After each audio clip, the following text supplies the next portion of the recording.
My name is Antje Boetius, and I'm a deep sea researcher and marine biologist and the director of Europe's largest polar and marine research institute, the Alfred Wegener Institute in Bremerhaven, Germany.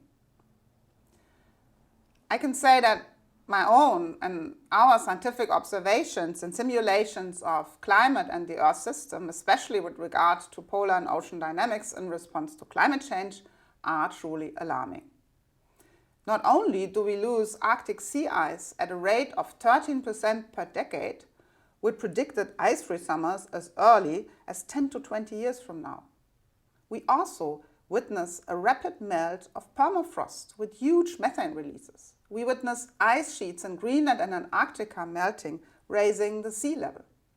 We observe how this affects marine and polar life and us across the world.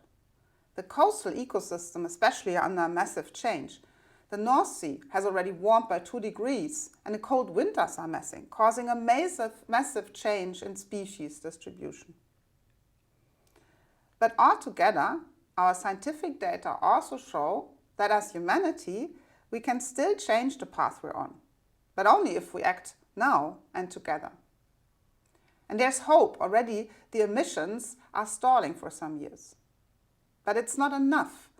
So to me, the European Green Deal and its climate package shows a way forward, as it will initiate cross-sector collaborations in energy supplies and infrastructures to become greenhouse gas neutral before mid-century.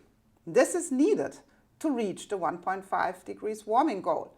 We need a framework that is more just, so that polluting the atmosphere and oceans with greenhouse gases will be much more expensive, and that switching to green energy will be more affordable to everyone. We will need to thrive for a better quality for life, for sustainable production, transport, and thereby also new jobs.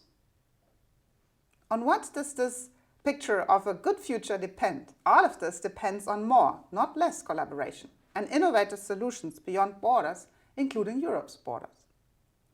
The spirit that we need is exactly that.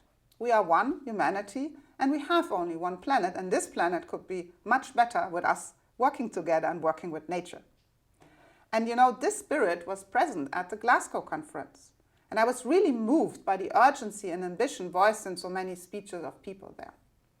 Because I have researched on the role of methane for decades, I really appreciate that now we have a package for urgent action to reduce methane emissions, and also one to end deforestation to protect wetlands.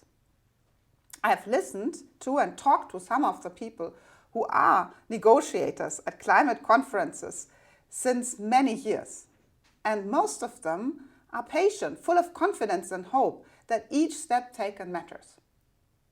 International conventions and the negotiations conferences where we meet are needed to build a framework for keeping the 1.5 climate goal in sight and in reach. And this is why I don't understand that so many haters are out there for that climate conference. It has moved us closer for a framework to this ultimate goal, especially with the new pledges of India, China, and the US. But as citizens of Europe, we also carry a larger responsibility than ever, because it's urgent now to become climate neutral before mid-century. We need to move really fast. We need to get rid of coal as energy source and of fossil carbon subventions because they're unfair to the future generations. We need to build the infrastructures to allow our citizens to live greenhouse gas neutral. And really, we have to show solidarity with those who are so much affected by the climate crisis already today and have neither emitted the CO2 nor achieved the wealth and security in jobs that we have because of the use of coal, oil and gas.